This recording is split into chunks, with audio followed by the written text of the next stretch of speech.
Matod pa sa mga silingan kikag Cebu, Ah. unya mo tong gitawagan ako si Kate, gitawagan po nako si Doktora Pundok, niya nawag na sila sa kanang kuan, kanang CDRMO. Niya mo tong ilang giadto, ilang gi-pick up man na karon sa isolation area. Ah. Unya ingon man to sila pailan og kaso. Nangayo man to Sir Gerard na og full name adto.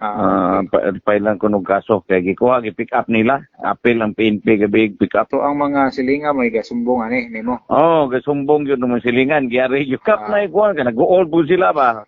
Mo tong i-verify ni Doktora Pundok. Wa man yun sa lista. Gyud sa So, matol ni. mo gi-pick up nila len. Gi-pick up na. Gi-pick up na. Gyud sa matol niya pag-abot kuno dire. Gabangka ko no, matod pa. Pero, matod pa sa kuan isuon nga gipangutana sa atong purok leader.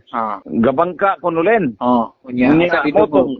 Asa ni Dunggo. Mo lagi tong ahong giingon nga kuan kog ahong ginan Gerard nga ipa-investigar lang og klaro kay ang iyang sulti na pud pag-pick up sa CDRMO nga diha lang kuno siya sa Dawis unya sakyanan ra kuno niya mo gi-pick up niya sa Katagbakan bato. Unya na ba pag-istoryaha niya murag gilimod bitaw yung limod mo tong gi-isolate na ron, gi-isolate na. Laki babae. Laki Anthony kuan Bersaluna, taga Puruksay are. Pila edad? Kuwag pila edad adtulen kay actually dili pa na resident yo diri sa Isidro ang gabay na siya dinhi pero tuwa na sa Dawis siya magpuyo mo anay-anhi lang ba. Natinga ang mga silingan kay nawa og dugay-dugay.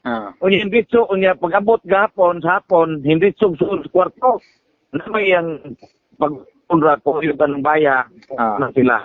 Pag umangkon og siya mo tong sumbong ang kuan nga nawa na diri ka na matod pa sa pagumangkon gikan kun nagsibo mo tong nanawag dayon kung sa nilang Doktora Pundok nilang Ma'am Kate.